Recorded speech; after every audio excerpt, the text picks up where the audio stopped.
be definitely afraid of going to sheds because I didn't feel like my confidence, although I knew I had the skill set. I've been playing since I was 4.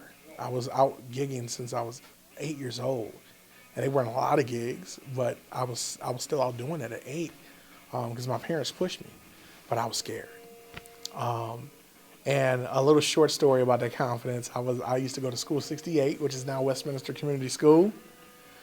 Squad, and it was this girl. I could tell you who she is. It was this girl who I used to have a big crush on, and at the time, these 3 girls in our school were doing. They were like the TLC of the school.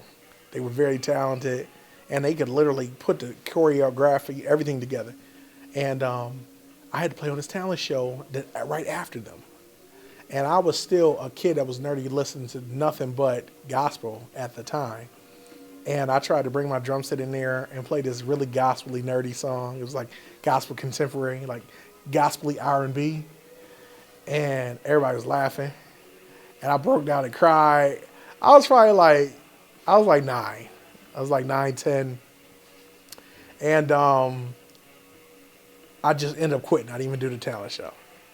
Because I thought I could have made it my own and rolled with what I agreed to. Confidence. Confidence is something I had to kind of build up, and I had to learn that you can't be worried about everybody else. You got to do you, man. Do your thing. Do your thing.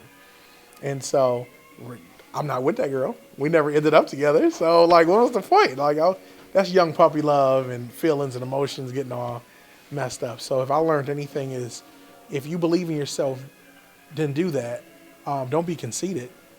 Be humble, but at the same time, be confident in your set. Nobody can come tell you that you can't. And that's what I started to believe in myself, is that why can't I? I could do anything I want to. And so every day that confidence kept going. And I started asserting myself and standing up for myself. And I realized, I might be on to something. I might be a young king in the making. So the great musical experience I had, and I have a lot of different other ones that were great, but this one in particular, I got to work with Eric Roberson in New York City for Full Figure Fashion Week in New York City. And Eric Roberson is on that same vein as like Fonte and Ninth Wonder. They all come from that Dilla-ish family styles of things. There's a producer named, oh my goodness, I'm drawing a blank right now, but he's responsible for Foreign Exchange. I don't know if you're familiar with them too. A lot of hip hop guys came from this. It's guys I could name to you later. But Eric Roberson is one of the very big influences of that neo soul-ish hip hop movement that came with cats like the Jill Scotts, the oh my God, I'm so mad I can't think of everybody right now. It's too many names to name.